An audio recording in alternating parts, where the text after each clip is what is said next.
Bonsoir. Bonsoir. Nous sommes heureux, avec Arnaud Broustet, de vous accueillir au nom des Semaines sociales de France pour cette nouvelle conférence en ligne.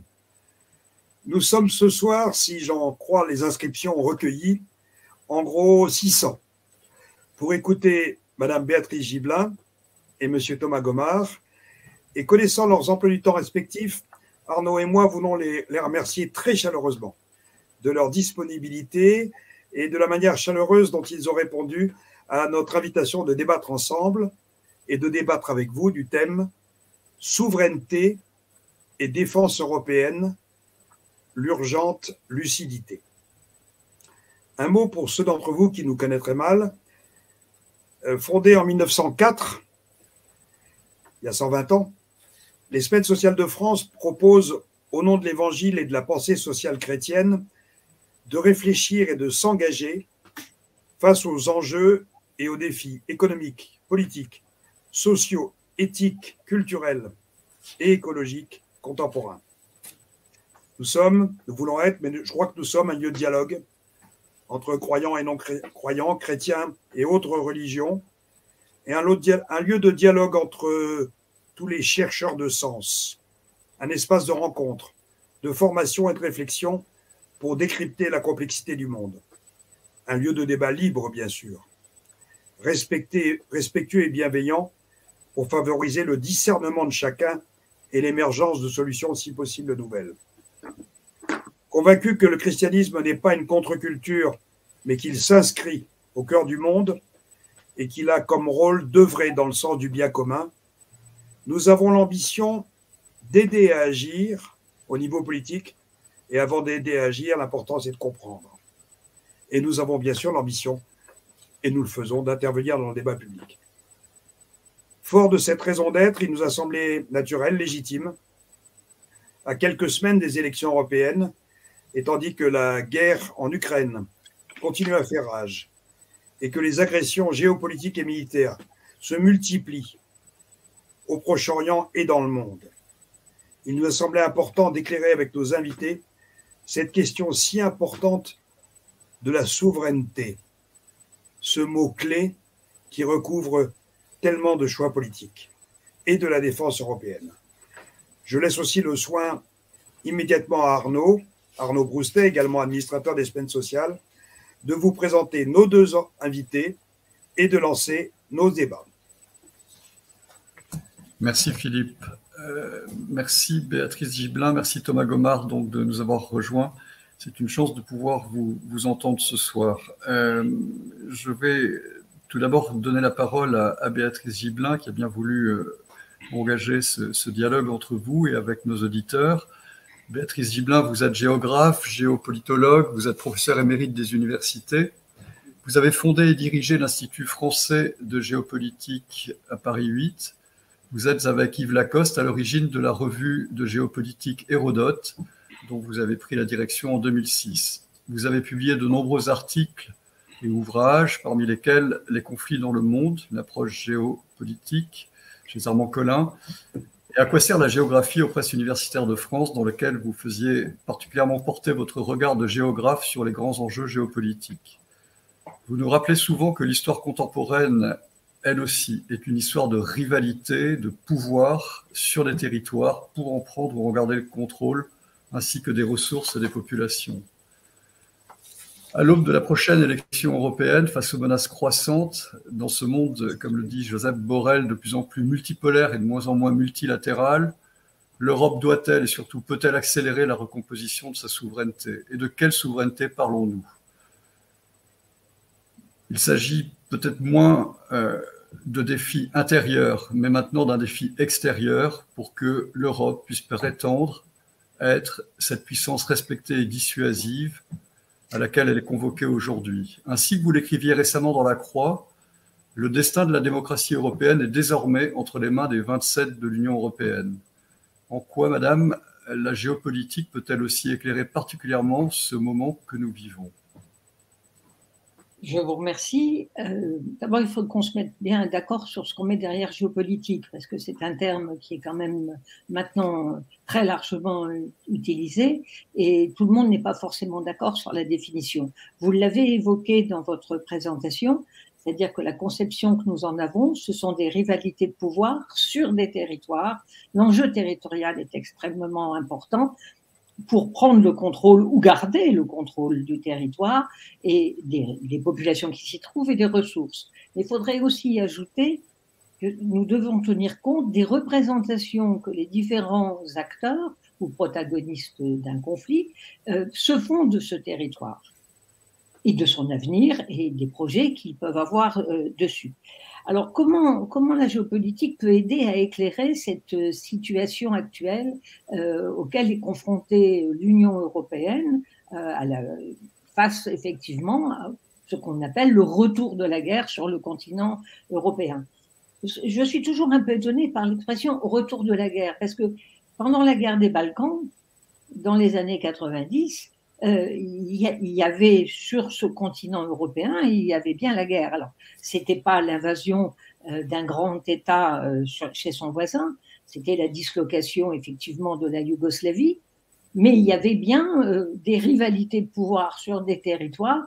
La Serbie, par exemple, estimant que le Kosovo n'avait absolument aucune raison de quitter, bien sûr, l'ensemble serbe, dans la mesure où il considérait que c'était son berceau. Et vous savez, quand on commence à parler de berceau dans un discours géopolitique, on est assez souvent dans l'émotion et dans quelque chose qui est assez irrationnel. Mais cette représentation peut être extrêmement mobilisatrice aussi. Donc, je crois qu'il faut bien tenir compte que ces représentations, elles peuvent être totalement fausses, mais néanmoins se trouver être mobilisatrices.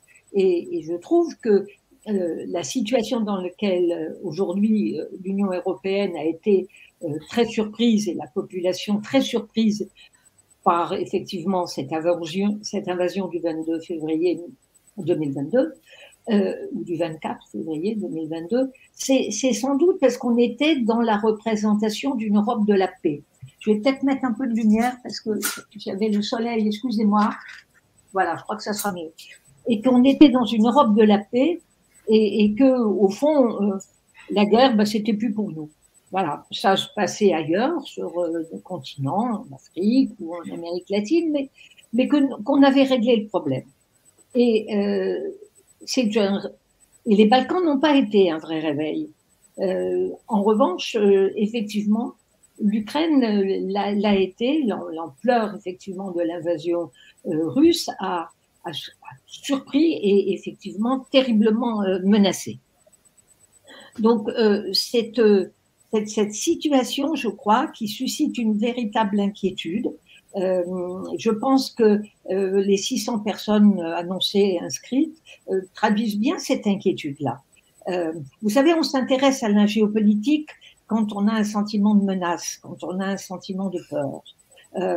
Autrement, non. Ce qui fait que on lit les livres, qu'on regarde des atlas. La France est particulièrement, j'allais dire, en pointe sur le nombre des atlas géopolitiques qui sont publiés, y compris un journal comme Le Monde qui publie très régulièrement ses bilans et cartographiques et qui publie chaque semaine généralement de très belles cartes de géopolitique. Il y a un rapport à la géopolitique, je crois, qui est un petit peu particulier à la France.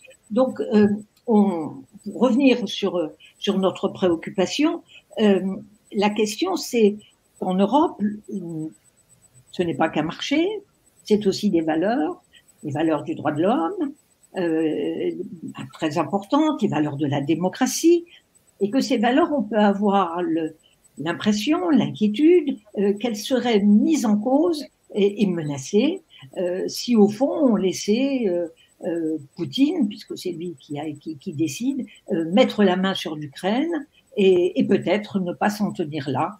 On pense aux pays baltes et peut-être à la Pologne où on voit bien qu'une partie des hommes en Pologne s'engagent en tant que réservistes au cas où. Donc on est bien dans une situation qui est préoccupante.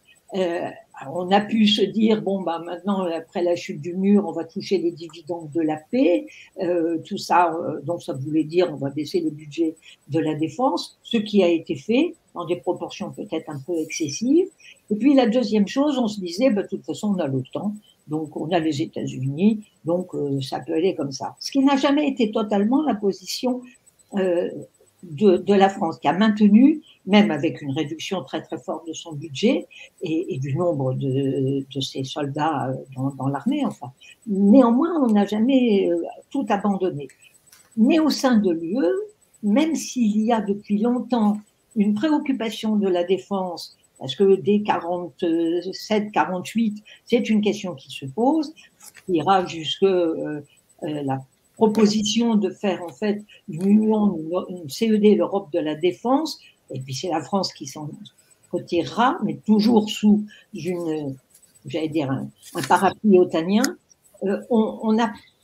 On s'est plus trop préoccupé d'une souveraineté, puisque c'est la question que vous posiez, et le parapluie de l'OTAN, le parapluie américain nous semblait suffisant. Et là, on est vraiment sur une situation, de mon point de vue, qui est radicalement différente.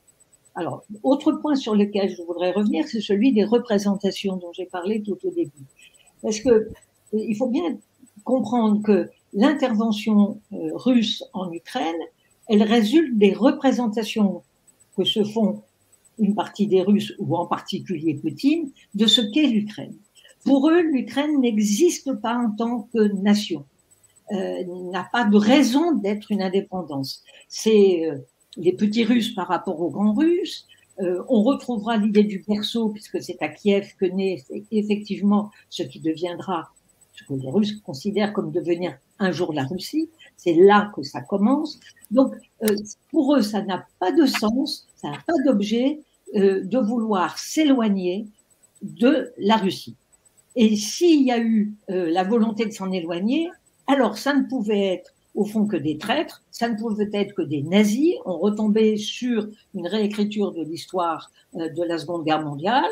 On est allé retrouver Stéphane Bandera.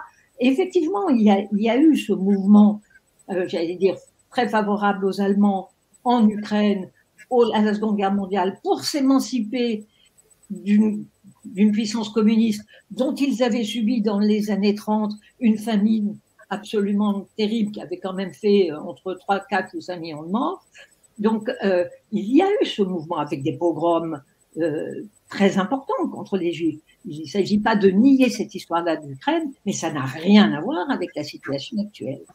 Mais pour Poutine, la représentation d'une Ukraine qui s'émancipe du giron russe, alors ça ne peut être qu'une sorte de trahison, et il ne peut la lire que comme un phénomène lié ou similaire à celui des nazis, ou une manipulation de l'Occident par le biais des manifestations de Maïdan, par exemple, ou antérieurement la révolution orange. Et penser l'Ukraine comme un pays indépendant, faisant ses propres choix et choisissant l'Union européenne et donc l'Occident, lui est absolument intolérable. Et il fallait donc y mettre un terme. Je crois que c'est important de reprendre ces représentations pour ne pas s'en tenir à, j'allais dire, à une forme d'impérialisme violent, ce qu'il est aussi, bien sûr. Mais c'est simplement pour essayer de comprendre la logique de cette décision qui semble totalement irrationnelle et qui nous pose de gros problèmes. Alors, comment nous, les Européens, nous voyons la Russie? Alors, en fait, c'est très divers. Les histoires et les positions géographiques des 27 vis-à-vis de la Russie sont bien évidemment très différentes. On sait très bien que les pays baltes, depuis longtemps, tirent la sonnette d'alarme, sont des lanceurs d'alerte, en disant « mais attention, attention ». Vous savez, on n'est pas tranquille. Pourtant, ils sont dans l'OTAN. Il y a la présence de soldats de l'OTAN dans ces pays. Mais il y a aussi des militaires russes, dans certains d'entre eux, qui est importante. Et ils sont sur le qui-vive, c'est incontestable. Et puis il y a la Pologne, qui a aussi une histoire difficile, douloureuse, avec l'URSS et la Russie antérieurement, et donc qui n'est pas non plus, j'allais dire, très tranquille de ce côté-là. Mais d'un autre côté, on a la Hongrie avec Orban, qui pourtant a eu une histoire aussi très douloureuse avec l'Union soviétique, on pense à 56 par exemple, et qui a une attitude beaucoup plus, on va dire, favorable à la Russie, comme un peu la Bulgarie. Et puis, il y a d'autres États. Il y a l'Allemagne qui a eu une position d'entre-deux avec Angela Merkel, qui pensait que, comme elle parlait bien russe, qu'elle avait été en Allemagne de l'Est, on pouvait trouver un deal avec Poutine et qu'au fond, le gaz russe, pour l'économie allemande, c'était quand même une très, très bonne chose. Et donc, vous voyez, on a des positions différentes. Donc, poser la question de la souveraineté dans le cadre de l'UE n'est pas une question simple, parce que personne ne la voit forcément de la même manière. Il y a ceux qui peuvent se dire, bah, écoutez, non, on a toujours l'OTAN, ça va aller très bien comme ça, et c'est pas la peine trop de se lancer. Puis il y a ceux dont la France, à mon avis, fait partie, et de mon point de vue à juste titre, qui est de dire non, il va falloir effectivement qu'on trouve une certaine autonomie par rapport à l'OTAN. On ne sait pas comment les États-Unis vont continuer à vouloir soutenir cette OTAN. Imaginons Trump réélu, non pas qu'il quitterait l'OTAN, mais peut-être qu'il ne se montrerait pas aussi mobilisé pour venir au secours des uns et des autres. Donc il faut qu'on prenne une souveraineté dans la défense. C'est plus facile à dire qu'à faire, parce que je pense qu'on est très loin du moment où on est capable de mettre en place cette souveraineté-là. Parce que la question de la souveraineté, ce sera aussi bien évidemment la question de l'industrie de la défense. Pour le moment, l'ensemble des pays de l'Union européenne achètent énormément de matériel à l'étranger, dont l'essentiel d'ailleurs aux États-Unis, qui ne voit rien à redire, bien sûr. Donc ça voudrait dire qu'on avance sur un projet industriel commun pour penser un armement qui soit émancipé d'une certaine façon de l'armement américain. Nous n'en sommes pas là. Et on voit bien comment très souvent, dans les achats d'avions, par exemple, les 27 ou les plus grands pays des 27 ne se précipitent pas pour acheter des Rafales, par exemple, mais ils vont plutôt acheter des avions américains. Donc, je pense qu'il y a encore beaucoup de temps pour aller vers une souveraineté de la défense. De mon point de vue, il est difficile d'avoir une souveraineté de la défense sans avoir une industrie de la défense. Donc, ça suppose que dans le cadre de l'Union européenne, on avance dans des politiques de souveraineté industrielle. Et industrielle dans l'armement. Alors, pas seulement pour ça, il y a d'autres domaines dans lesquels on doit aussi avancer, qui soient évidemment dans le domaine du cyber, que ce soit dans le domaine de l'intelligence artificielle. Enfin, il y a des tas de domaines. Mais ça veut dire qu'il faut, si on veut poser la question de la souveraineté, avancer plus dans une Union européenne que nous n'avons pas encore. On a fait un grand marché, bien sûr, mais un marché peut-être dont on ne profite pas encore tout à fait au maximum des possibilités. On a été peut-être un peu naïf dans la façon dont on pensait vis-à-vis de la Chine, qui pouvait investir sans grande opposition. Maintenant, on y regarde à deux fois sur des investissements étrangers, sur des domaines sensibles, justement dans cette idée de souveraineté, qu'il ne faut pas se laisser, j'allais dire, dépecer ou laisser les pépites partir entre les mains d'étrangers. Donc, il y a toute une prise de conscience qui se fait un peu dans la douleur, à cause de la menace. D'une certaine façon, la Russie rend l'Union européenne géopolitique, oblige un peu les États de l'Union européenne à ouvrir les yeux et amener à se penser peut-être comme devant être une puissance, et pas seulement une puissance économique, mais qui est loin même de pouvoir être comparée forcément à une puissance économique comme la Chine, encore moins les États-Unis. Un marché, oui. Puissance économique, je ne sais pas. Et que cette menace qu'a représentée l'invasion de la Russie sur l'Ukraine oblige à des prises de conscience qu'on avait quand même tendance à mettre de côté.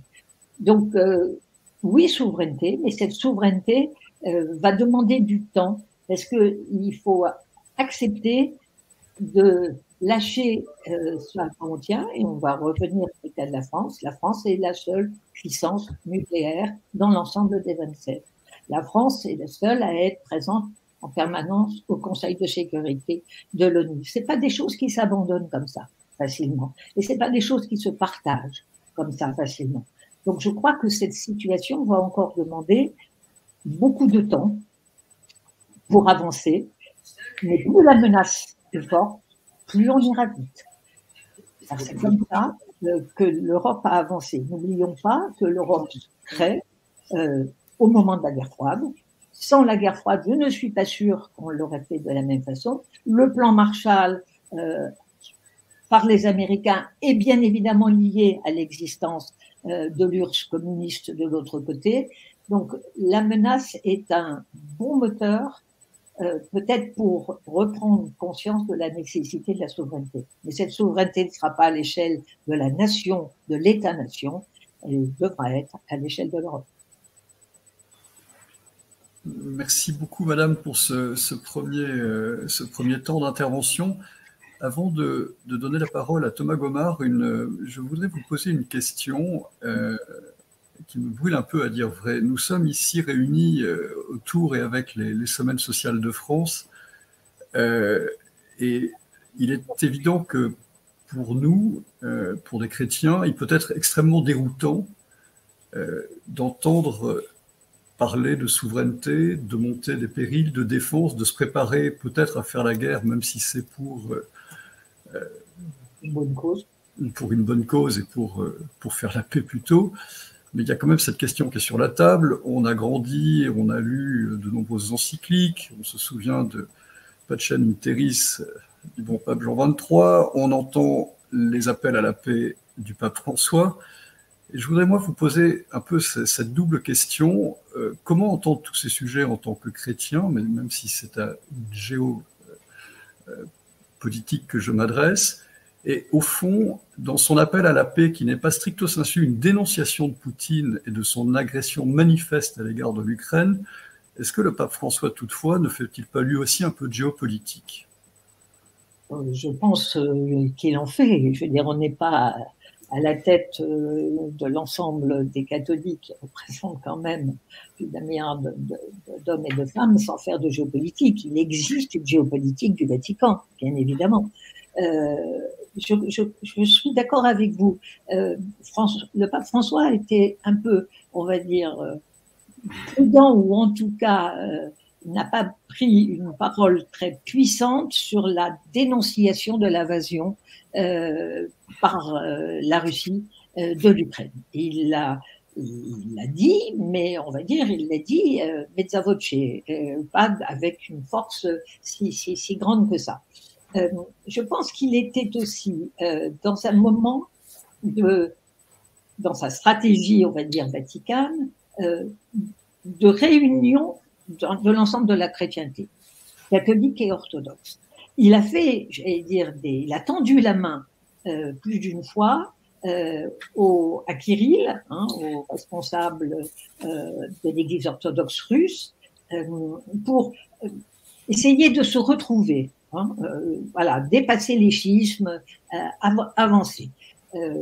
Ça n'a pas été une grande réussite, mais il est dans cette préoccupation, je pense, de réunion, pas d'unification, mais de réunion de la chrétienté face peut-être à un monde musulman qui est assez à l'offensive. Il y a une géopolitique, de mon point de vue, de l'islam. Voilà. Alors, on a eu aussi, effectivement, une religion catholique qui a voulu être l'ecclésia et mettre tout le monde et convertir tout le monde à une époque, cette époque étant révolue. Elle n'est sans doute pas révolue dans le monde de l'islam. Donc, peut-être que c'est ce qui explique cette prudence et de ne pas, au fond, choisir un camp trop nettement, qui serait les catholiques choisissant le camp de l'Occident par rapport à l'importance aujourd'hui dans ce qu'on appelle, à mon avis, de façon maladroite, le Sud global, mais où le catholicisme est en plein essor et où nombre de pays de l'Afrique, mais aussi d'Amérique latine, sont très hostiles, assez hostiles à la politique de l'Occident tel qu'il se pratique. Donc il est difficile de prendre des positions très tranchées dans un camp occidental en se mettant en porte-à-faux, d'une part avec le champ de la chrétienté orthodoxe, et puis tout ce champ de ces catholiques, de ces chrétiens d'Afrique, si vous voulez, parce que c'est très important, dans le nombre aujourd'hui de cardinaux qu'il a choisis et qui viennent d'Afrique, c'est difficile pour le pape de prendre une position trop tranchée. Donc j'essaye de vous répondre de cette façon. Merci de cet éclairage, merci beaucoup. Nous reviendrons vers vous avec certainement plein de questions d'auditeurs. Je vais me tourner vers vous maintenant, Thomas Gomart. Merci à vous aussi, évidemment, de nous avoir rejoints ce soir. Vous êtes docteur en histoire des relations internationales, directeur de l'IFRI, l'Institut français des relations internationales. Vous êtes, et j'ai plaisir à le dire ici, membre du comité de rédaction de l'excellente revue Études, qui nous est très proche, et vous êtes l'un des meilleurs spécialistes des questions internationales de géopolitique et de stratégie. Vous connaissez particulièrement bien la Russie et les risques pays. Vous avez publié de nombreux ouvrages, tribunes et articles, je ne les citerai pas tous ici ce soir, mais si ce n'est par exemple Guerres invisibles, le prochain défi géopolitique, aux éditions Taillandier en 2021, Les ambitions inavouées, ce que préparent les grandes puissances, toujours chez Taillandier en 2023, et vous venez de publier un ouvrage très remarqué, L'accélération de l'histoire, sous-titre Les nœuds géostratégiques d'un monde hors de contrôle, et l'expression est très importante, toujours chez Taillandier. Dans ce récent livre, vous convoquez l'urgent exercice de lucidité des Européens et surtout de leurs dirigeants pour faire face aux risques et aux agressions que ce monde de plus en plus hors de contrôle, dites-vous, convoque. Vous pointez notamment un enchevêtrement inédit de conflits. Vous reviendrez sans doute sur cette expression. C'est-à-dire qu'il ne se limite pas qu'à l'agression de l'Ukraine par la Russie. Il y a bien d'autres nœuds inquiétants que vous pointez, non seulement sur terre d'ailleurs, mais dans les mers, sur les mers. Et donc, vous nous dites, pour rester dans l'histoire, la France, l'Union européenne doivent activement réinventer et refonder une volonté, une souveraineté de défense. Alors, merci de nous éclairer sur tout cela, en pointant sans doute de quelle manière et à quel prix et avec quelle perspective vous imaginez cette marche nécessaire pour rester et demeurer dans l'histoire. Comment articuler aussi ce nécessaire sursaut européen, notamment dans le domaine de la défense et aussi industriel, avec les réalités et les aspirations d'identité et de souveraineté nationale qui ne sont pas forcément homogènes au sein de l'Union européenne et avec le poids des opinions publiques. Merci Thomas Gomart.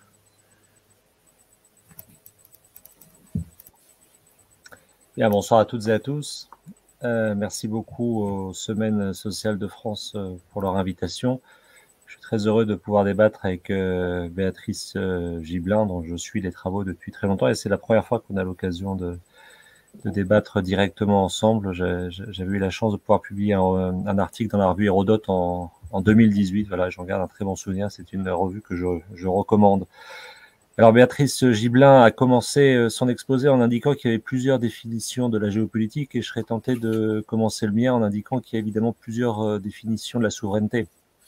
Personne ne la comprend de la même manière, un peu comme personne ne comprend de la même manière la géopolitique. Moi, ce que je trouve peut-être intéressant, vous avez rappelé mes derniers travaux, ce que je trouve peut-être intéressant, c'est de réfléchir à à la souveraineté comme une sorte de dialectique entre des territoires et des flux, en réalité, ou une autre manière de le dire, c'est peut-être de réfléchir à la souveraineté dans son rapport à l'imperium et au dominum. L'imperium, c'est le territoire, la population, et ça passe plutôt par un contrôle de nature politique et militaire, alors que le dominum, c'est le domaine de la propriété privée, celui de la circulation des capitaux, et ça relève plutôt d'un contrôle économique et social. Eh bien, je pense que la souveraineté, dans sa diversité, se joue sur ces deux registres, et que la grande difficulté dans laquelle nous sommes aujourd'hui, que ce soit à l'échelle individuelle, à l'échelle des organisations ou à celle des États, c'est qu'on est dans un emboîtement de plus en plus complexe de souveraineté et de juridiction. Pour le dire autrement, ce soir, j'utilise depuis chez moi ma suite Microsoft, on est sur SteamYard. Eh bien, ce ne sont pas les mêmes conditions d'utilisation que si j'utilisais cette même suite depuis l'aéroport de Sheremetyevo à Moscou, par exemple. Cet exemple illustre la très grande difficulté désormais, encore une fois, à titre individuel, à titre d'organisation ou à titre étatique, pour naviguer dans ces emboîtements de juridiction et de souveraineté. La deuxième remarque introductive que je voudrais faire, c'est au fond vous proposer une chronologie qui est liée effectivement à la guerre d'Ukraine. Je reprendrai volontiers à mon compte la formule de Béatrice Gibelin selon laquelle la Russie rend l'Union européenne géopolitique, un peu contrainte et forcée. Je pense qu'en fait, le cadre chronologique qui doit être le nôtre, c'est celui 2014-2034. Nous sommes, de mon point de vue, au mi-temps de la guerre d'Ukraine. Cette guerre n'a pas commencé le 24 février 2022, mais elle a commencé en février 2014 par l'annexion de la Crimée, qui a été très sous-estimée, en particulier à Paris et à Berlin dans ses effets, et par la déstabilisation du Donbass. Et nous sommes dans une guerre d'au moins une génération, à mon sens, qui oblige à nous projeter dans 10 ans, date à laquelle Vladimir Poutine sera, s'il le souhaite, toujours au pouvoir. Comme vous le savez, il a été réélu pour un mandat de 6 ans, et ces changements constitutionnels l'autorisent à prolonger éventuellement encore d'un mandat de 6 ans jusqu'en 2036. L'autre point chronologique intéressant à rappeler, c'est évidemment la loi de programmation militaire qui a été votée par le Parlement dans un cadre français pour les années 2024-2030. Cette loi de programmation militaire prévoit un effort de 413 milliards d'euros, ce qui est un effort tout à fait considérable, qui représente plus de 100 milliards par rapport à la précédente loi de programmation militaire, actuellement en cours, laquelle avait déjà s'était déjà traduit par une augmentation tout à fait significative. Ces 100 milliards, en quelques mots, vont être consommés de la manière suivante. Un peu plus d'un tiers va être consommé par l'inflation, un tiers va être consommé par ce qu'on appelle les grands programmes, et en particulier la poursuite de la dissuasion nucléaire. J'y reviendrai parce que c'est, dans le cas français, le cœur de la souveraineté.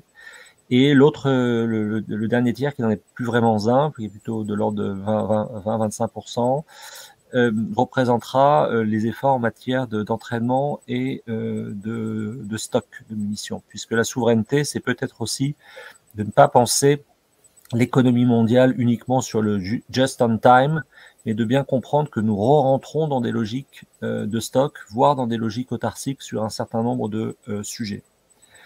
Troisième remarque introductive, c'est effectivement le cadre dans lequel nous sommes aujourd'hui, à la veille des élections européennes, le 9 juin, à la veille, le 25 avril, donc jeudi prochain, du nouveau discours sur l'Europe du président Macron, qui reviendra à la Sorbonne après son discours de 2017, où précisément il avait essayé d'élaborer de concevoir plus précisément cette souveraineté européenne. Il considère aujourd'hui avoir remporté une victoire intellectuelle avec ce terme, et ça conduit à une réflexion qui est aussi la suivante, c'est que ces élections européennes sont d'une certaine manière, de mon point de vue, je ne sais pas si Béatrice Gibelin le partagera, mais moins importantes pour l'avenir du continent européen que le résultat des élections américaines de novembre 2024, puisque la perspective d'un retour de Donald Trump à la Maison-Blanche ou du maintien de Joe Biden à la Maison-Blanche n'ouvre pas du tout les mêmes trajectoires, dirais-je, à la fois pour la relation transatlantique et par conséquent pour la trajectoire prise par l'Union européenne. Je crois que ce qui est évidemment très important, c'est d'anticiper un éventuel retour de Donald Trump, qui serait d'une certaine manière, Béatrice Gibelin l'a rappelé, une sorte de confirmation de la lecture française depuis 1945 et lecture française qui justifie l'acquisition de l'arme nucléaire à partir de 1962 par la perspective d'un retrait ou du fait que les Américains n'engageront jamais leurs intérêts vitaux, c'est-à-dire nucléaires, pour la défense de l'Europe. Ce sont des questions qu'on se posait pendant la guerre froide, ce sont des questions qui ont été complètement oubliées à partir de 1998, et ce sont des questions que les Européens désormais doivent se reposer compte tenu de l'évolution du système américain et de la relation transatlantique. L'autre point très important, c'est que il me semble évident que il y a une singularité française et turque vis-à-vis de l'OTAN, c'est-à-dire que ces deux pays peuvent penser leur défense et leur sécurité à la fois dans le cadre otanien et un petit peu en dehors du cadre otanien. Ce n'est pas du tout le cas des autres pays européens qui ne conçoivent leur sécurité et leur défense que dans le cadre otanien. Et je fais ce rappel parce que bien souvent, il y a à mon avis un hiatus qui explique une incompréhension de plus en plus forte vis-à-vis des positions françaises. Pour l'ensemble des Européens, l'autonomie stratégique européenne ne se conçoit pas dans une posture d'éloignement vis-à-vis des États-Unis. Et si cet éloignement devait advenir par l'attitude de Donald Trump, je pense que ce serait illusoire de croire que par les structures de l'Union européenne, nous parviendrions à une meilleure autonomie stratégique européenne. Si tel était le cas, je pense que ça ne pourrait être que par les structures otaniennes. Alors, j'en viens maintenant au propos peut-être plus central sur l'idée d'accélération que j'essaie de développer effectivement dans mon dernier livre, et de voir comment cette accélération joue sur ce concept de souveraineté européenne. Je définis l'accélération comme la multiplication des actions intentionnelles pour modifier le rapport de force stratégique. Et au fond, nous sommes, à mon sens, dans une période aujourd'hui qui, dans sa densité, dans sa profondeur, me rappelle la période 1989-1991, laquelle avait été ouverte par la répression de la place Tiananmen en Chine, par la chute du mur de Berlin, entraînant ensuite la réunification, par la première guerre du Golfe et évidemment par la chute de l'URSS. Cette période de temps très courte a complètement modifié le système international et plutôt au profit des Européens. C'est-à-dire qu'elle a permis une avancée de la construction européenne sur la base de la réunification allemande, le lancement de ce qui deviendra l'euro un peu moins de 10 ans plus tard. Aujourd'hui, nous sommes, à mon avis, en intensité, en profondeur, dans quelque chose de comparable, voire de supérieur, mais qui se fait globalement au détriment des Européens, lesquels sont face à des ajustements très brutaux, qu'ils soient à la fois technologiques, économiques et géopolitiques. Pourquoi ? Parce qu'ils doivent essayer d'encaisser, ou plutôt ils sont pris de vitesse par 5 accélérations que je vais décrire très rapidement. La première accélération, c'est celle du réarmement militaire. En réalité, les Européens ont commencé à désarmer au début des années 70. Ils étaient alors entre 3 et 4% de PIB de dépenses militaires. Et ils ont évidemment accéléré ce désarmement après 1991 et les dividendes de la paix. Mais la particularité des Européens, c'est qu'ils ont continué à désarmer après le 11 septembre 2001, alors même que les autres acteurs stratégiques réarmaient très massivement depuis cette date. Vous avez en tendance un doublement de la dépense militaire entre 2002 et 2022, avec évidemment des États-Unis et une Chine qui représentent plus de 56% des dépenses militaires globales. Donc, si vous voulez, en tendance, ce qui se passe, c'est que les Européens désarment depuis 2 générations, alors que les autres acteurs stratégiques réarment depuis 1 génération. Et ils se retrouvent dans une situation qu'ils avaient bien connue, qu'ils n'auraient pas dû oublier, c'est qu'on ne rattrape jamais, en période de crise, des décennies de désarmement structurel. Et c'est la situation qui est aujourd'hui à l'heure et qui explique leur très grande difficulté parce qu'ils n'arrivent pas par eux-mêmes à produire de la sécurité pour garantir la stabilité de leur flanc, que ce soit leur flanc est avec l'Ukraine ou que ce soit en Méditerranée sur leur flanc sud. Donc ça, c'est cette première accélération, c'est celle de la dépense militaire qui se fait au détriment des Européens qui sont en retard. D'une certaine manière, la singularité française est celle décidée par le président Macron qui, à la différence de ses 4 prédécesseurs, a relancé la dépense militaire dès 2017 et a confirmé cette tendance copiée en quelque sorte par les autres Européens et par l'Allemagne, même s'il y avait évidemment une très grande, comment dirais-je, un grand flou encore sur la réalité de cet effort de défense en termes de dépenses militaires côté européen et sur sa soutenabilité. Deuxième accélération, j'ai toujours pour habitude de rappeler que le cadre général, à mon avis, de la réflexion géopolitique aujourd'hui doit avoir pour arrière-plan la convergence entre 2 tendances très profondes qui est d'une part l'accélération de la dégradation environnementale et d'autre part l'accélération de la mise en données du monde. Sur le premier point, on est dans une phase d'accélération du réchauffement climatique, désormais bien documenté, mais avec un chiffre que j'ai trouvé qui m'a beaucoup frappé en préparant le dernier livre, c'est sur une décennie, c'est-à-dire entre 2014 et 2024, à l'échelle globale et en moyenne, donc avec des contrastes évidemment, une augmentation de la température globale de 0,2 degrés. Donc on est face à quelque chose qui devient sensible et évidemment qui a des impacts tout à fait considérables sur les politiques agricoles, sur les politiques migratoires et qui touche l'ensemble de la planète et d'une certaine manière l'Europe occidentale peut-être plus que d'autres régions. C'est quelque chose que nous n'avons pas encore intégré, mais l'Europe occidentale est directement concernée par ces effets du réchauffement climatique.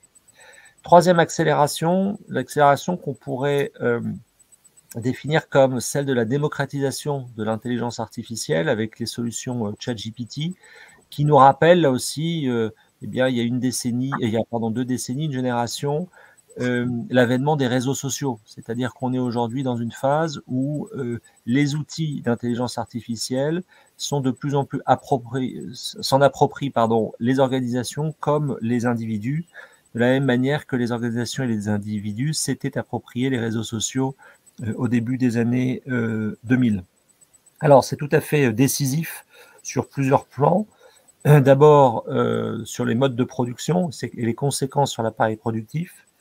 C'est tout à fait décisif sur les aspects d'information et de désinformation. Et ça a aussi un effet, comme nous l'avons vu sur les plateformes numériques, d'hyperconcentration de la richesse dans quelques mains. Avec le paradoxe suivant, c'est que le numérique permet l'empowerment, l'individualisation la plus poussée, la plus extrême, mais se traduit par une très forte concentration des revenus liés à cette numérisation. Ça pose à mon avis un problème assez peu évoqué et décisif qui est celui de la géopolitique des talents, le fait que les questions de souveraineté vont se reposer sur au fond où sont formés les talents et comment ils circulent ensuite. Nous sommes aujourd'hui dans un pays comme la France qui a abandonné l'enseignement des mathématiques mais qui garde une hypercouche. Cette hypercouche étant d'une certaine manière chassée dès la classe préparatoire par des acteurs étrangers. Et ça, je pense que c'est quelque chose sur lequel nous devrions être très attentifs, c'est que la souveraineté, c'est aussi un enjeu de où est-ce que les gens sont formés et comment ensuite ils circulent dans un espace, on va dire, global ou à minima transatlantique. Quatrième accélération, la tension entre le G7 et les BRICS. En 2022, les BRICS, donc Brésil, Russie, Inde, Chine et Afrique du Sud, leur part dans le PIB mondial a dépassé celui des pays du G7. Et ce qui est intéressant à rappeler, c'est que l'acronyme BRIC, et non pas BRICS, mais BRIC au départ, est un acronyme de banque forgé par Jim O'Neill pour encourager des stratégies d'investissement vers précisément ces 4 pays, Brésil, Russie, Inde, Chine, avec une prévision qui s'est révélée juste, précisément le fait que, en raison de leur taille et notamment leur démographie, ces 4 pays dépasseraient le G7. C'est désormais chose faite. Ce qui est intéressant à noter, c'est que ce concept, cet acronyme est devenu un format politique à l'initiative de la Russie en 2009, qui a réuni le premier sommet BRIC, à l'époque où elle était encore membre du G8. Et l'annexion de la Crimée va faire en sorte qu'elle va être sortie du G8 et que de ce point de vue-là, les BRICS vont devenir un format politique de plus en plus encouragé par la Russie en particulier, mais pas seulement, évidemment, également par la Chine. Vous avez un antagonisme très fort au sein des BRICS, qui est l'antagonisme entre la Chine et l'Inde. Néanmoins, ces 5 pays se retrouvent dans une sorte de contestation, une revendication politique, c'est-à-dire que l'émergence économique des années 2000-2010 se traduit désormais par une revendication explicite au détriment des Occidentaux, et que les BRICS se sont adjoints 5 nouveaux pays depuis janvier dernier, l'Arabie Saoudite et l'Iran, donc là aussi un antagonisme, les Émirats, l'Égypte et l'Éthiopie. Dernière accélération, c'est celle liée à la guerre d'Ukraine, qui, de mon point de vue, se caractérise par une sorte d'inversion, dans le sens où aujourd'hui, de mon point de vue, les puissances européennes participent beaucoup moins à la sécurité asiatique que les puissances asiatiques ne participent à la sécurité européenne. Je m'explique.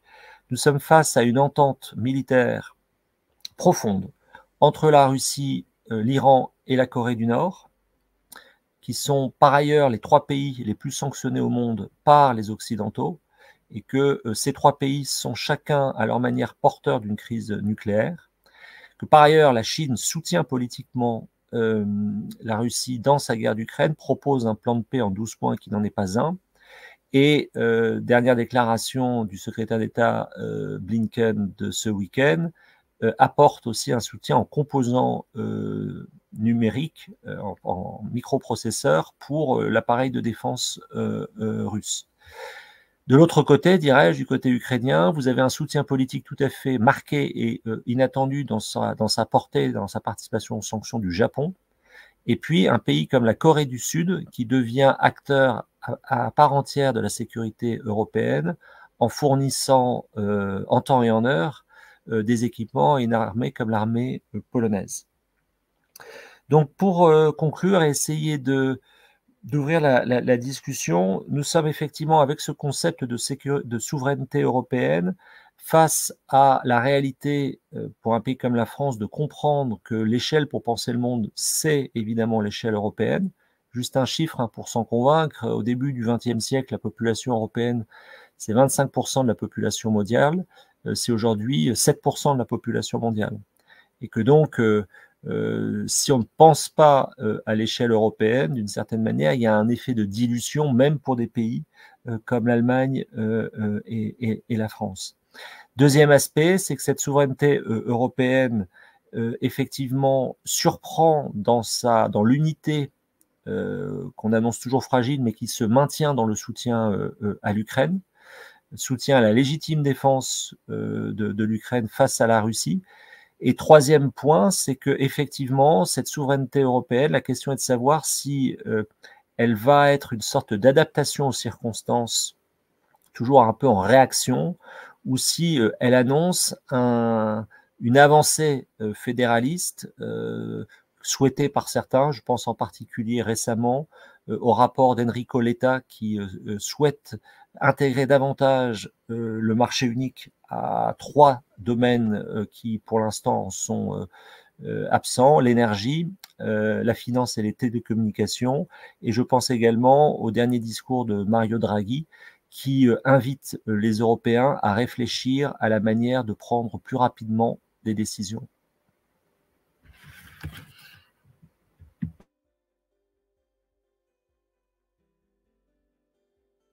Thomas Gomard pour ce premier temps d'exposé tout à fait passionnant. J'ai envie, avant que Philippe Secrétin fasse remonter les questions de la salle, de vous poser la question suivante. On ne peut pas ne pas observer que beaucoup de nos compatriotes relativisent, pour ne pas dire plus, l'agression russe, ou que d'autres peuvent imaginer que cela se passe loin de chez nous, à 1500 km, et qu'au fond, c'est une affaire extérieure à notre pays, voire à l'Europe, et qu'il faut laisser les gens s'entretuer là-bas. Et pourtant, dès le tout début du conflit, vous soulignez dans différentes interventions et dans vos précédents ouvrages d'ailleurs que Poutine était passé, je reprends vos termes, d'une logique de guerre limitée à une logique de guerre totale. Je sens pour ma part donc une espèce de décalage extraordinaire entre le sentiment que certains peuvent avoir sur ce qui se passe réellement. Est-ce qu'il y a un côté Fabrice Delnongo à Waterloo sans comprendre ce qui se passe, ou est-ce que vous pourriez un petit peu nous dire voilà, où est le réel actuellement, et est-ce que véritablement pour vous la Russie est-elle entrée dans une logique de guerre totale? La Russie, pour moi, en Ukraine, mène une guerre coloniale sous protection nucléaire. Et effectivement, elle est passée, de mon point de vue, d'une multiplication de guerres limitées à une manœuvre d'ensemble, la Russie étant à la tête du syndicat occidental, et ce faisant, elle permet à la Chine de se débarrasser des bases œuvres de la désoccidentalisation. Donc, moi, je pense par rapport à votre question, il y a deux choses, si vous voulez, qui expliquent peut-être votre impression très juste. Hein. La première, c'est que je pense qu'il y a un problème français, il y a un problème russe de la France, que je pourrais essayer de décrire plus précisément. Et ensuite, vous avez une forme qui a rejoué de mon point de vue et qui explique peut-être aussi la différence de perception de ce qui se passait en Ukraine avec un pays comme le Royaume-Uni. Vous avez aussi une forme de tradition défaitiste française. C'est-à-dire que vous avez un courant de pensée en France qui réunit des forces politiques d'ailleurs hétéroclites, qui ne comprend pas pourquoi, au fond, les Ukrainiens n'ont pas capitulé. La vraie surprise stratégique, en réalité, c'est pas l'agression de la Russie de février 2022, puisque je le disais, en fait, cette guerre a commencé en 2014. La vraie surprise stratégique, c'est le niveau de résistance de l'Ukraine, qui met en échec depuis plus de 700 jours l'armée russe. Et donc oui, il y a une part il y a un certain courant, si vous voulez, qui voit du défaitisme occidental un peu partout. Je note par exemple que les Britanniques, dans leur document stratégique de mars 2021, écrivent noir sur blanc que la principale menace pour la sécurité européenne, c'est la Russie. Bon, c'est pas ce qu'on écrit à Paris à ce moment-là. Et le troisième aspect, je me référerai volontiers à une formule que j'ai utilisée dans le livre et que j'ai empruntée à Jean-Marie Guéhenno. Nous avons le spectacle de la guerre. Et donc, nous pensons que nous pouvons tenir ça à distance. À titre personnel, j'aimerais que ce soit vrai, mais je n'en suis pas convaincu. Merci Thomas Gomard. Philippe, j'imagine que tu as beaucoup de questions sous le coude. Tu veux nous partager et interpeller nos deux orateurs? Ton micro, Philippe. Voilà. Excusez-moi. Non, je n'ai pas encore les questions des auditeurs. Tu les as peut-être sur ton chat. Moi, je ne les ai pas, Arnaud. Par contre, j'ai des questions que m'ont transmises les nombreuses questions que m'ont transmises les membres du groupe Europe des semaines sociales. Et alors, bien sûr, l'une et l'autre, vous avez déjà répondu à beaucoup de ces questions, mais il est intéressant de voir que ceux d'entre nous qui travaillent plus particulièrement notre relation européenne se posent des questions finalement assez précises. La première, cher Thomas Gomard, relève de la déclinaison souveraineté nationale, souveraineté européenne dans le domaine industriel. Et nos amis, nos collègues nous demandent comment voyez-vous la possibilité d'une intégration pan-européenne avec spécialisation des différentes industries concernées, alors que le mot souveraineté nationale s'exerce sur la stratégie, alors que la souveraineté nationale est un mot qui suppose que chacun et une stratégie industrielle propre correspondant à sa stratégie de défense. Et on sent bien que le mot souveraineté est un mot qui se décline difficilement avec le mot d'intégration industrielle nécessaire.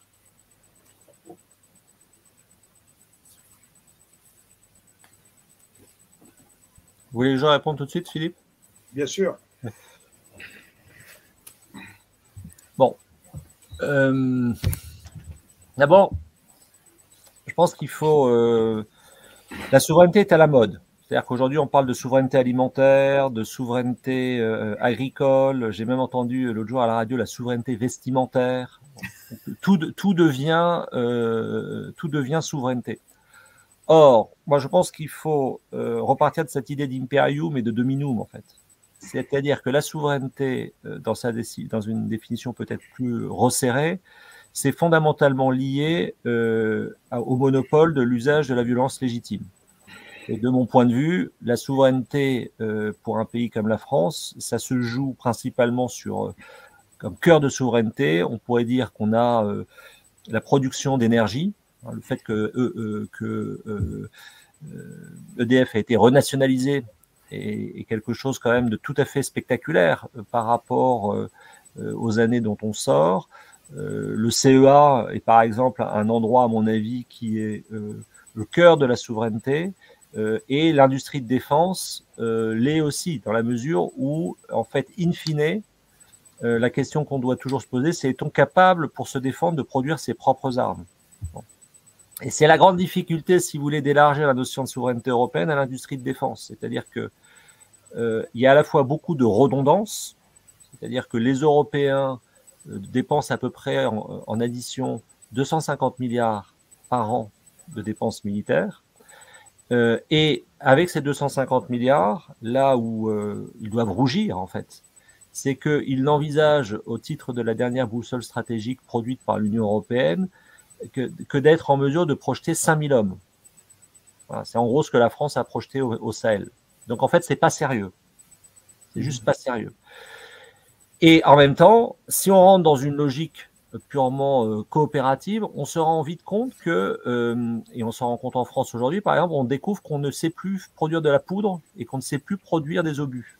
Donc en fait, vous êtes toujours dans un arbitrage entre qu'est-ce que je peux faire et qu'est-ce que je dois continuer à faire moi-même. Lors des travaux de la revue stratégique de 2017 auquel j'avais participé, on avait fait les choses, on avait fait un travail extrêmement fin qui n'était pas dans la partie publiée, mais on avait fait 3 catégories. Ce qu'on pouvait envisager d'acheter sur étagère, et effectivement, en période de crise aiguë, vous avez tendance à vouloir acheter sur étagère très vite, typiquement les drones, c'est-à-dire que les Européens ont été incapables de développer une industrie de drones, laquelle s'est développée avec des pays comme la Turquie ou la Corée du Sud. Donc vous allez sur étagère, il y a ce qu'on peut faire ensemble, et donc là souvent vous êtes dans une logique, je cherche à faire de la coopération, ça vous coûte plus cher, c'est plus difficile, typiquement le grand projet actuel, c'est ce qu'on appelle le SCAF. Et aujourd'hui quand vous regardez les chiffres de l'Union européenne, en fait dans ce qu'achètent les Européens depuis 2022, il y a 18% qui relèvent de la coopération européenne, un peu moins d'un cinquième. Et puis est-ce que vous ne voulez... Et ça, c'est très propre à la France parce que c'est très, comment dirais-je, tiré par la dissuasion nucléaire. Et est-ce que vous ne voulez pas partager? Est-ce que vous ne pouvez pas partager d'une certaine manière? Bon. Donc, ça veut dire que sur l'aspect souveraineté européenne, dans sa dimension industrie de défense, il y a un effort de discernement qui est très fin et qui est très difficile à faire et qui n'est pas un exercice grand public, dirais-je. Le deuxième aspect pour essayer d'élargir un peu la réflexion, je pense qu'en fait, on est dans un moment, et c'est le problème pour les Européens, de transformation des appareils productifs par la donnée. C'est-à-dire que ce qui se passe, c'est que l'appareil productif est de plus en plus mis en situation de sous-traitance par rapport aux plateformes numériques. Or, ces plateformes numériques sont hyper concentrées. Et en gros, pour faire simple, c'est le fameux GAFAM, enfin GAMAM et les BATX chinois. C'est hyper concentré dans quelques mains. Et ça rappelle que les Européens ont raté la période de la donnée individuelle. Et ça, on ne reviendra pas là-dessus, en fait. L'accumulation primitive de la donnée est déjà faite. il y a le sujet, en fait, sur lequel on a encore… Et pourquoi elle a été faite, c'est qu'on n'avait pas d'acteurs industriels capables d'être dans ce jeu-là. Et c'est des choses dans lesquelles on ne vient pas a posteriori. Donc, en fait, sur ce qu'on peut encore jouer, il y a, à mon avis, deux choses. Il y a encore les données dites industrielles, où on a des acteurs de taille mondiale très forts. Mais encore faut-il savoir l'organiser et aussi avoir une approche de la donnée peut-être moins protectrice. Donc, ça pose tout de suite des questions politiques. De régulation. Et puis, il y a l'intelligence artificielle. C'est-à-dire que je mentionnais là rapidement notre école de mathématiques. Paris se situe plutôt pas mal comme capitale de l'intelligence artificielle.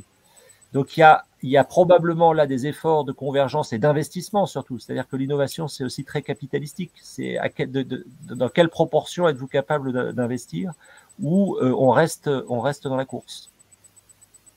Alors, je continuerai bien, avant de vous poser une question, madame, je continuerai bien, Thomas, sur l'un des points que vous venez d'évoquer à l'instant, car l'un de nos auditeurs nous dit « Pouvez-vous développer la question relative à l'instruction des étudiants ?»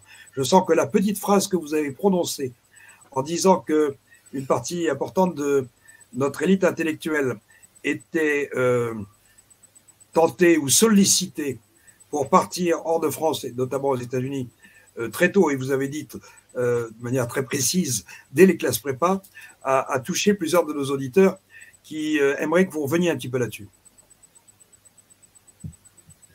Ouais, c'est assez simple. Hein. Quand j'ai fait Guerres Invisibles, j'ai reçu un courrier d'un maître de conférence en mathématiques d'Aix-en-Provence qui m'a expliqué qu'aujourd'hui, la règle de 3 était maîtrisée par à peu près 20% des collégiens. Donc, en fait, vous avez un affaissement complet de l'enseignement des mathématiques qui est masqué par une hypercouche de gens ultra qualifiés et encore ultra forts. On a des médailles, etc.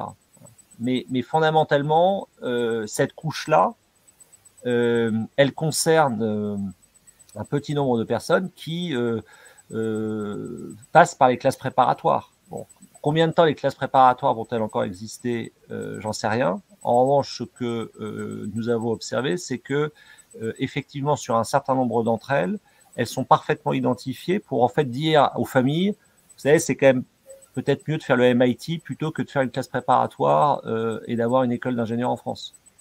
Voilà. Et donc, c'est une quête des talents avec un problème pour les Européens et pour la France, c'est qu'on a en fait des promotions d'ingénieurs tout à fait trop réduites par rapport à d'autres contingents. Aujourd'hui, un pays comme l'Inde produit un nombre d'ingénieurs. Si vous voulez, l'Inde est devenue la superpuissance de la sous-traitance informatique.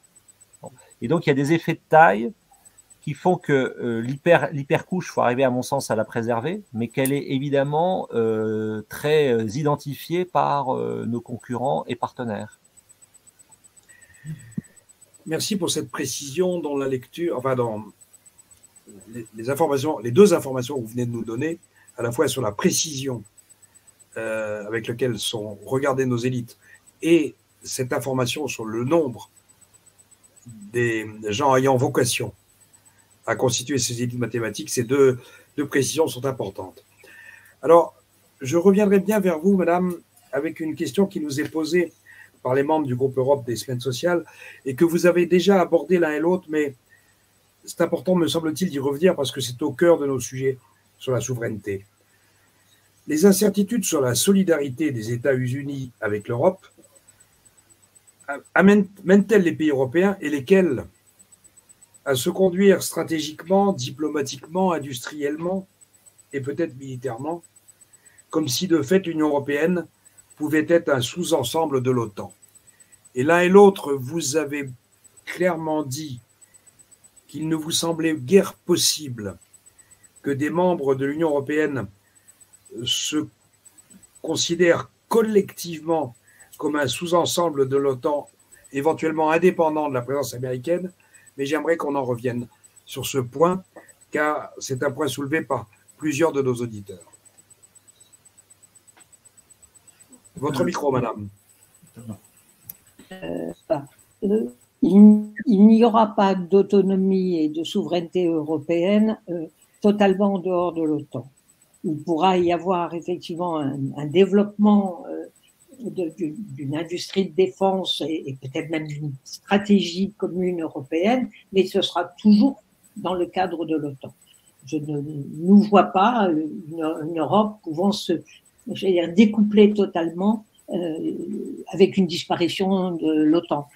Si notre président avait dit qu'à une époque l'OTAN était en mort cérébrale, il est bien évident que c'est plus une expression qu'il prendrait aujourd'hui. Bon. Donc, on ne s'émancipera pas de l'OTAN. L'avance des États-Unis sur le plan de la défense, son budget, c'est plus de 800 milliards. Il est bien évident qu'on ne fait pas le poids. Parce que si on ajoute effectivement tous les budgets des pays européens, ça fait 250 milliards, mais c'est pas vrai qu'on a une force de 250 milliards. Dans la mesure où elle est extrêmement divisée, elle est de fait extrêmement affaiblie. Donc la nécessité de rester dans la logique de l'OTAN est tout à fait essentielle. Mais il y a aussi une tradition française, à gauche surtout, bien sûr, de méfiance vis-à-vis des États-Unis, avec tout un discours plutôt hostile aux États-Unis, ce qui alimente aussi ce qu'a évoqué Thomas Gomart, un rapport particulier à la Russie. Historiquement, l'alliance avec la Russie a fait partie de notre grande histoire des alliances à la fin du 19e et jusqu'à la Première Guerre mondiale. Il y a une fascination pour la Russie, je pense, dans le cadre de la France, ce qui explique qu'on est quand même toute une partie de notre opinion publique qui n'est pas si favorable que ça à un vrai engagement vis-à-vis de l'Ukraine. Je trouve que notre président est assez seul quand il dit les choses qui, de mon point de vue, doivent être dites, mais qui ne sont pas véritablement entendues. On va parler des élections européennes, puisque vous faites ce débat effectivement peu de temps avant les élections. C'est quand même effarant qu'on ait à peu près en ce moment 46% d'un électorat français qui envisage de voter pour des partis qui sont séduits plus ou moins par la Russie ou qui l'ont été, ou qui ont des positions tout à fait prudentes, dans un discours très nationaliste et souverainiste nationaliste à l'échelle de la France, et qui sont présentés comme étant quand même près d'un électeur sur deux aujourd'hui. C'est absolument, enfin, de mon point de vue, effarant. Donc il y a quelque chose qu'on n'arrive pas à faire comprendre véritablement. Pour moi, c'est une interrogation. Alors je veux bien qu'on ait une certaine fascination vis-à-vis de la Russie dans une histoire et d'un grand État, mais franchement aujourd'hui, comment réussir à faire comprendre les enjeux de souveraineté à l'échelle de l'Europe, quand on a aujourd'hui, alors c'est peut-être un vote anti-Macron et pas forcément un vote qui réfléchit dans le cadre des élections européennes, mais on est très loin de pouvoir faire entendre raison à une grande partie de nos concitoyens des enjeux réels qui existent aujourd'hui. Pour moi, c'est vraiment une interrogation. Et quand on voit qu'aujourd'hui, Jordan Bardella est présent dans toutes les couches de la population, y compris les personnes âgées, perce chez les cadres. Il n'y a que quand on est à Bac+5 que ça résiste encore, et peut-être pas totalement. Je me dis qu'il y a une difficulté à faire comprendre à nos concitoyens l'importance des enjeux et des enjeux de défense, qui pour moi est une interrogation. Et je voudrais revenir sur ce qu'a dit Thomas Gomart, sur l'importance de ce qu'il appelle la géopolitique des talents et sur comment il est important aujourd'hui d'attirer les talents. Et les États-Unis sont sans doute les plus ont une large avance pour attirer les talents depuis très longtemps. Et ça me semble pouvoir être un des handicaps de la Chine. Parce que la Chine, avec son nationalisme très puissant, son protectionnisme très puissant, son contrôle par Internet, par exemple, comme on l'a en Russie aujourd'hui, l'évocation qu'a fait Thomas Gomart en fonction des différents types de systèmes dans lesquels on se trouve est tout à fait intéressant. Et je pense que justement, c'est puissance réelle qu'est la Chine et que fait l'Inde en montant en puissance, il me semble que la Chine n'attirera pas les talents. Et alors, on me dira, elle attirera peut-être les talents qui viennent d'Afrique, elle attirera peut-être certainement pas les talents de l'Inde, on est bien d'accord, les hostilités entre la Chine et l'Inde, c'est bien évident, mais elle pourra attirer des talents peut-être de pays du Sud global, pour reprendre cette expression que je n'aime pas beaucoup. Mais je pense que les talents les plus, j'allais dire les plus efficaces, rapidement, c'est les États-Unis qui vont continuer à les avoir, en donnant des moyens extrêmement importants. Et que pour l'Europe, qui est non seulement vieillissante, que c'est une des questions, et avec un discours de fermeture vis-à-vis de l'immigration, on sera peut-être de plus en plus vieillissant. Et si les rares talents qu'on a filent aux États-Unis, alors effectivement, on sera dans une situation très difficile. Oui, merci d'avoir élargi la question à tout ce que vous avez traité. Thomas Gomard, est-ce que vous réagiriez de la même manière? Est-ce que vous avez envie de commenter un peu la réponse que nous venons d'entendre? Oui, bien sûr.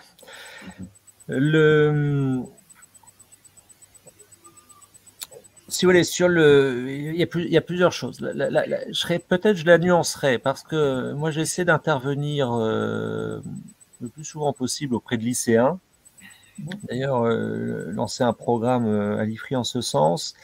Et je suis très frappé par leur appétence pour les questions internationales et pour la géopolitique, même si la définition est, vous avez désormais une option dans le secondaire qui s'appelle, je ne sais plus l'acronyme exact, mais en gros c'est histoire, sciences politiques, géopolitique et oui. Je crois que la géographie a disparu malheureusement. Enfin bon, ça c'est un autre débat, mais qui révèle à la fois l'intérêt et très franchement, j'ai notamment vu les sujets qui sont tombés au bac, j'ai trouvé ça de très très bonne qualité. Et donc ce sont des élèves qui font 8 heures pour ceux qui choisissent cette option, qui arrivent avec un bagage très très très solide. Ce que je veux dire par là, c'est qu'en fait, on a, à mon avis, un niveau encore de formation. Alors, je mets à part le débat sur les 100 000 jeunes qui décrochent, etc., mais que je juge sur ces disciplines-là probablement encore au-dessus de ce que l'on peut avoir dans d'autres pays européens. Je pense que pour les maths ou les sciences, ça se pose très très différemment. Et le paradoxe, c'est qu'en dépit de on essaie de les former à l'esprit critique, enfin, ça reste quelque chose, pas mal d'initiatives en tête qui me viennent à l'esprit, sur la manière dont on forme les jeunes aux réseaux sociaux, et je pense que l'approche est la bonne par la notion d'esprit critique, de source, etc. Bon. Le point, c'est, en fait, est-ce que cet effort tient le coup par rapport à la désinformation ? Parce que dans le cas de la Russie qu'évoquait Béatrice Gibelin, on est dans une confrontation cognitive, en fait. Et on fait preuve d'une très grande naïveté par rapport à ce qu'on appelait l'époque soviétique et ce qui est toujours d'actualité, les mesures actives. C'est-à-dire comment, au fond, les enjeux on disait jadis propagande, aujourd'hui on dirait désinformation ou manipulation de l'information, sont devenus se sont démultipliés avec les réseaux sociaux aujourd'hui et demain avec l'intelligence artificielle. On voit d'ailleurs dans la campagne électorale avec ces fameux fakes là, produits par le Rassemblement national avec une Amandine Le Pen qui suscite en fait une forme d'attraction. Alors, si je présente les choses ainsi, c'est quand même très défavorable et ça tempère mon optimisme initial, c'est-à-dire que ça semble être un combat perdu d'avance. Si je vais plus loin sur la Russie, moi, ce qui me frappe beaucoup, c'est pour ça que je parlais du problème russe de la France, si vous voulez, c'est qu'effectivement, on rentre dans la Première Guerre mondiale avec l'alliance franco-russe et on en sort avec l'embryon d'alliance atlantique, c'est-à-dire qu'on en sort avec ce qui va devenir le P3, cette relation très spécifique et qui court jusqu'à nos jours, en passant notamment par le nucléaire et probablement demain par l'intelligence artificielle entre Washington, Londres et Paris. Mais il y a effectivement, dans le problème russe de la France, à mon avis, deux choses. pour beaucoup d'hommes politiques français, quand vous parlez de la Russie, c'est une manière en fait de nourrir votre anti-américanisme assez simple. Et puis c'est une manière aussi de révéler qu'entre Berlin et Moscou, il n'y a pas grand-chose. C'est-à-dire que nous partageons avec la Russie une lecture très grand russe ou très grand française, dirais-je, de l'histoire européenne, qui se désintéresse assez volontiers de ces pays qu'on appelait jadis les pays, enfin jadis il n'y a pas si longtemps que ça, les PECO, les pays d'Europe centrale et orientale, dont on connaît très mal l'histoire en fait, et qui est une histoire d'émancipation, de réveil national. Je pense que d'ailleurs il faut refaire beaucoup d'histoire du 19e siècle pour comprendre ce qui est en train de se passer, et de géographie du 19e siècle pour comprendre ce qui est en train de se passer en Europe. Puis il y a un deuxième point qui me frappe toujours beaucoup, qui est très français, qu'il faut arriver à expliquer, c'est que nous sommes devant une forme de gaullisme fétichisé aujourd'hui. C'est-à-dire que tout le monde se réclame du gaullisme, de Jean-Luc Mélenchon à Marine Le Pen, ce qui ne manque pas d'ironie sur le plan historique. Et ce fétichisme, à mon avis, conduit à une lecture partielle et partiale du gaullisme, qui fait qu'on vous présente De Gaulle un jour comme un tiers-mondiste, le lendemain comme un pro-russe et le surlendemain comme étant au fond, je dirais, uniquement obsédé par l'intérêt national, alors même qu'il a joué un rôle décisif dans la construction européenne. Ce que je veux dire par là, c'est qu'il faut prendre garde, et c'est très bien compris par des diplomaties comme la diplomatie chinoise, la diplomatie russe, de l'usage qui peut être fait de la référence au gaullisme, qui est une référence en fait assez mal maîtrisée par une partie de notre classe politique. Merci Arnaud. Je crois que tu voudrais relancer une ou deux questions, peut-être. On a encore un petit peu de temps, oui. Peut-être voudrais-tu relancer une ou deux questions que tu as repérées en provenance de nos auditeurs. Oui, merci Philippe. J'ai peut-être deux questions d'ordre différent. La première qui remonte, c'est on parle beaucoup de risques et d'enjeux de souveraineté, je dirais, au niveau terrestre, enfin continental.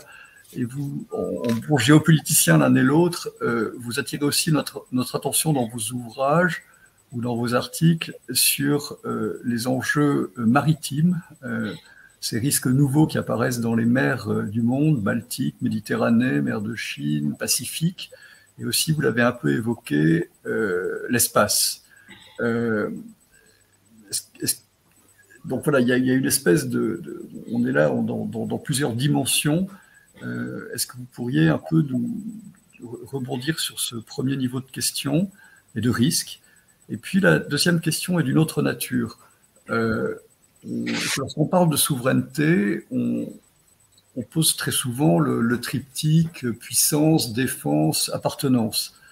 Est-ce que pour faire passer ce triptyque semble-t-il nécessaire, et je crois que vous nous en convainquez ce soir, les femmes et les hommes politiques ne devraient pas davantage aussi, enfin, de manière dialectique dans le même temps, évoquer l'enjeu de la perspective européenne, c'est-à-dire pas simplement les racines, mais quel est le nouveau projet européen qui fait que la défense le vaut bien, la guerre peut-être le mérite, peut-être. En d'autres termes, vous avez abordé les questions de culture, Thomas Gomard, les questions de droits de l'homme, d'égalité homme-femme, de social, vous avez parlé du climat. Est-ce que nos hommes et nos femmes politiques, est-ce que nous-mêmes, nos concitoyens, sont assez conscients que la souveraineté n'est pas qu'une affaire de défense, mais aussi une affaire de perspective européenne, et que l'Europe représente un projet encore?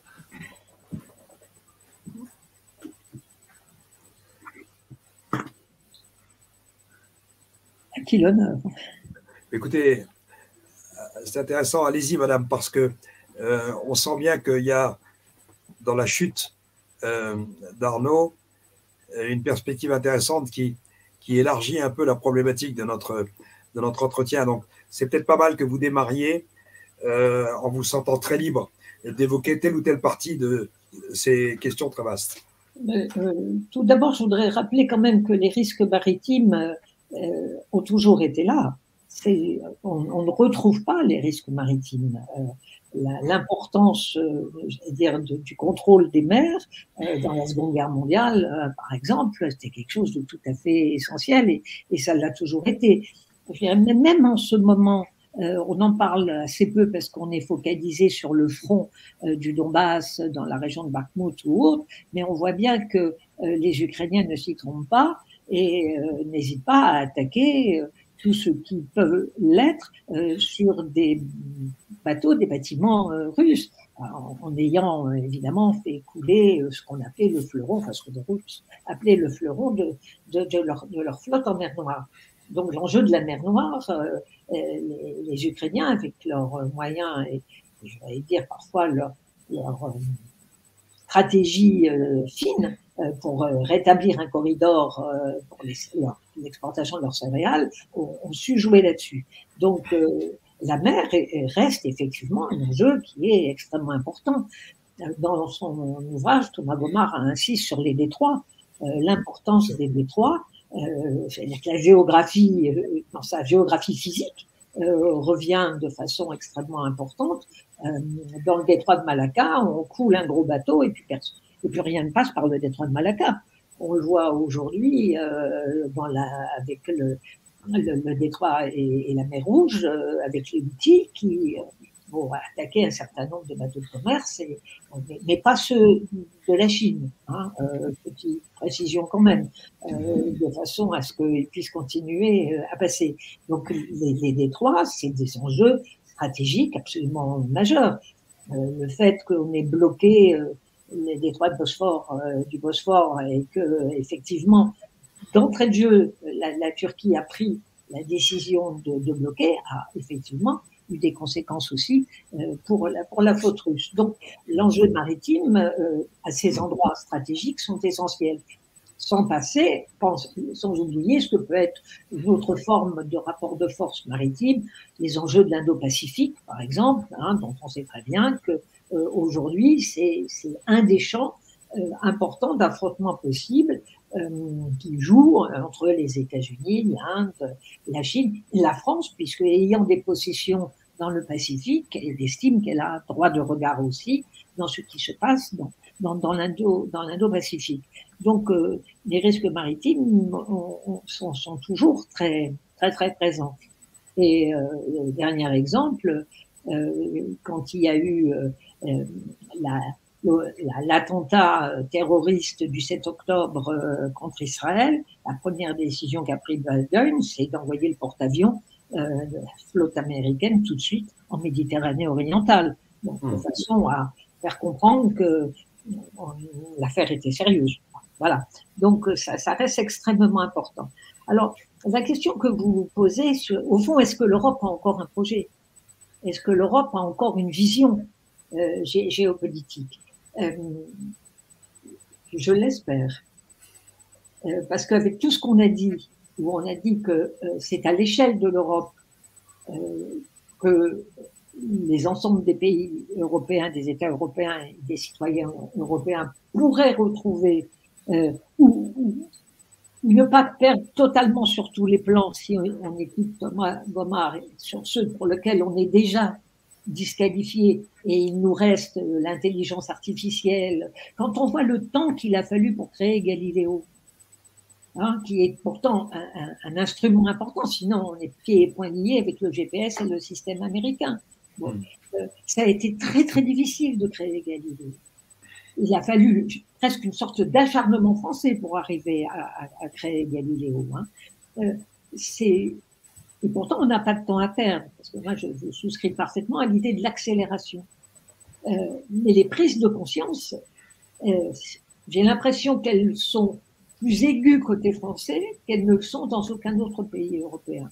Je peux peut-être me tromper, mais je pense que la vision stratégique que la France a pu garder, peut-être parce que elle a eu son histoire coloniale, parce que ça a été à un moment de son histoire une sorte de première puissance mondiale ou à peu près à égalité avec le Royaume-Uni, et l'autre pays européen qui garde par cette histoire impériale une vision stratégique qui peut être mondiale, je pense pas du tout que ce soit le cas de l'Allemagne.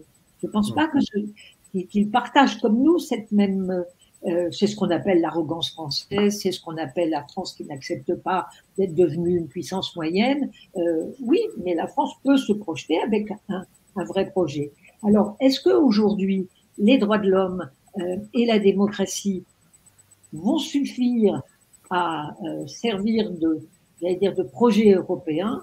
Je reviens à mon propos de départ, qui est peut-être un petit peu pessimiste, mais je pense que c'est seulement sous la menace qu'on peut, à ce moment-là, avoir le sursaut nécessaire et être capable de se projeter.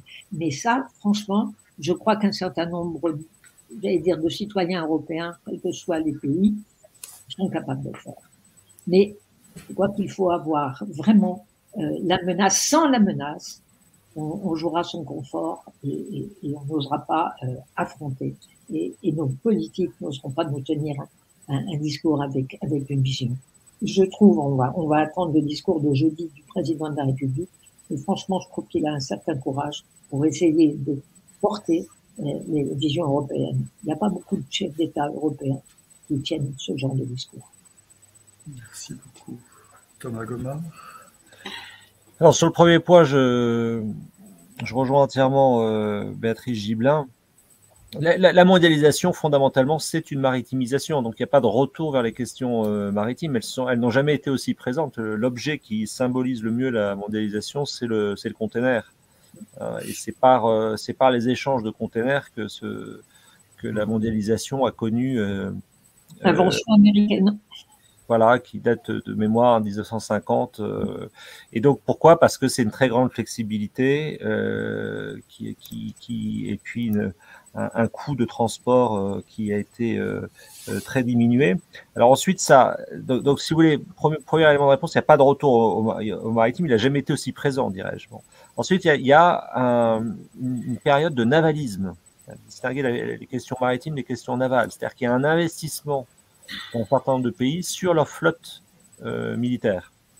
Et ça, c'est un effort toujours considérable. Il y a le fameux adage mieux vaut de bons marins sur de mauvais bateaux que de mauvais marins sur de bons bateaux. C'est-à-dire qu'en fait, constituer une marine, c'est un effort qui se produit sur plusieurs générations. Et c'est toujours un effort extrêmement onéreux. Et c'est d'ailleurs, Béatrice Gibelin mentionnait la rivalité franco-britannique à l'époque moderne. C'est précisément là que la France a décroché, en fait. C'est qu'elle n'a jamais eu une marine capable d'avoir la portée de la marine britannique. Alors c'est très important ce rapport entre la terre et la mer parce que ça touche à deux choses. Ça touche à ce qu'on appelle les espaces communs. Donc on définit comme espace commun à la fois la haute mer, l'espace exo-atmosphérique, l'espace aérien et puis désormais le cyberespace ou la datasphère. Ça dépend le terme que l'on privilégie.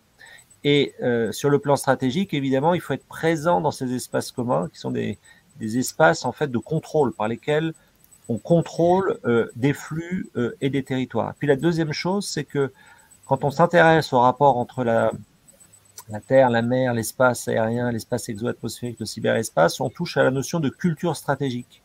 Une culture stratégique, ça se crée sur la durée, c'est le résultat d'un produit, d'une histoire, d'une géographie et peut-être surtout d'une explication ou d'un récit lié à cette histoire et à cette géographie. Alors, il y a dans le cas français, et pour résumer la culture stratégique française, il y a un écrivain que je n'aime pas beaucoup, mais qui a une excellente formule, qui est Paul Morand, et qui parle de l'histoire de France comme une histoire du ressac incessant entre la terre et la mer.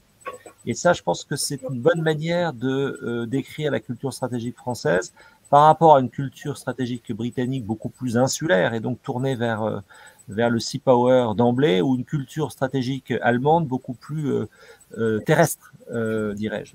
Donc ça, c'est la réponse au premier point et qui me conduit à faire le lien avec la deuxième question, la grande question en fait, géopolitique, géostratégique, je ne sais pas quel terme utiliser, économique, voire politique aussi au sens des modèles qui sont derrière, c'est est-ce que la Chine va réussir ce que François J. Poulou appelle son basculement thalassocratique. C'est-à-dire que la Chine a parfaitement compris que la puissance américaine passait par le contrôle de la mer, passait par le contrôle des flux, passait par le contrôle des détroits, avait un dispositif de base. Et c'est le projet chinois. C'est-à-dire que le projet chinois, ça sera un moment ou un autre d'emprunter la route nord et de faire en sorte que on se retrouvera un jour avec des bateaux chinois au large de Brest. C'est ça en fait la configuration qu'il faut avoir à l'esprit. Sauf que ça requiert un effort constant, ça requiert des appuis, ça requiert une diplomatie et que compte tenu aussi de la situation en mer de Chine, on a peu le temps d'en parler mais je ne vais pas l'évoquer, c'est pas si simple en fait pour un pays comme la Chine qui n'a pas justement deux façades océaniques comme les États-Unis. Sur le deuxième point, sur les perspectives, moi je pense qu'il y a deux choses peut-être d'optimisme à avoir, c'est que il n'y a pas, à mon avis, il y a un effort intellectuel que les Européens pourraient produire. En fait, on est indépendant d'abord quand on est indépendant intellectuellement. Et le rappel, effectivement, sur la pensée globale produite à Paris et à Londres par Béatrice Gibelin me semble très important. C'est-à-dire qu'il y a peu de capitales européennes où on fait cet effort de penser le monde, et il y a peu de capitales européennes capables de dire qu'en fait, on se provincialise très vite. Parce que les autres capitales européennes, pas qu'elles s'en rendent pas compte, mais que d'une certaine manière, ça les intéresse pas forcément. Donc il faut déjà faire cet effort intellectuel, et à mon avis, ça passe par une chose, c'est par l'élaboration d'une grande stratégie verte. C'est-à-dire que ce qu'il faut arriver à penser, c'est l'articulation entre nos questions de sécurité et nos questions énergétiques et climatiques. Et de ce point de vue-là, il y a des raisons d'être peut-être trop optimiste, mais un modèle européen qui serait capable de se décarboner très rapidement et d'avoir en fait une énergie renouvelable et nucléaire avant tout le monde, c'est très onéreux, c'est très difficile à faire, surtout avec l'orthogonalité franco-allemande, mais c'est peut-être une piste pour continuer à exister pleinement à l'échelle globale à l'horizon 2050. Merci infiniment, Thomas Gomard. Mais écoutez, il est temps, hélas, parce que ce débat est tellement passionnant, on aimerait qu'il puisse durer, mais on a le rôle ingrat de gérer les horloges, donc on va devoir dire au revoir à nos auditeurs. Je veux, avant que Philippe conclue ce débat, vous remercier très très chaleureusement au nom des Semaines sociales de France, Béatrice Gibelin et Thomas Gomard. Vraiment, merci pour vos propos, pour votre culture et votre intelligence, pour votre exercice de lucidité aussi. Et puis merci d'avoir malgré tout fini par ces notes d'optimisme et de conviction qui nous font du bien malgré ces temps compliqués. Je ne finirai pas pour ma part sans inviter les auditeurs à retrouver notamment vos récents ouvrages, les plus récents. Donc je les rappelle, Béatrice Gibelin, vous pilotez la revue, la publication Hérodote, avec un numéro très dans l'actualité, plus légère cette fois-ci, de géopolitique de l'olympisme. Et puis on retrouve un ouvrage sous votre direction, donc Les grands conflits contemporains, chez Armand Collin. Et puis bien sûr Thomas Gomard, donc votre ouvrage très remarqué, L'accélération de l'histoire, voilà, les nœuds géostratégiques d'un monde hors de contrôle, aux éditions Talendier. Merci vraiment à tous les deux. Et je te laisse le micro. J'ajouterai à tes remerciements, Arnaud, que vous avez l'un et l'autre très bien su faire ce que nous attendons de nos conférences, c'est cet exercice pédagogique qui nous décolle d'un quotidien parfois difficile à comprendre, et grâce à vous deux et à vos deux manières de nous parler de l'actualité, vous nous aidez à jouer notre rôle, qui est comment nourrir une réflexion quand le citoyen chrétien que nous pensons être se sent parfois un peu incapable de sortir des débats politiques quotidiens. Donc, merci encore d'avoir réussi à nous faire entrer dans le fond des débats. Alors, après ces remerciements, je voulais juste annoncer à nos auditeurs, dont je me félicite qu'ils aient été si nombreux ce soir, Le prochain rendez-vous, le 28 mai à 20h30, un sujet totalement différent et plus directement lié à la vie quotidienne, j'allais dire, des semaines sociales. Synode sur la synodalité, ce qui a bougé et ce qui reste à bâtir, autour d'une intervention de Christophe Théobald. 28 mai, 20h30, je pense que ça va être quelque chose de très touchant, très important pour beaucoup d'entre nous. Voilà, et puis dernier point, si vous souhaitez que ces webconférences continuent, n'hésitez pas à soutenir les semaines sociales. C'est assez facile quand on va sur le site de trouver la manière de faire les dons qui s'imposent. Encore une fois, merci et j'espère à très bientôt.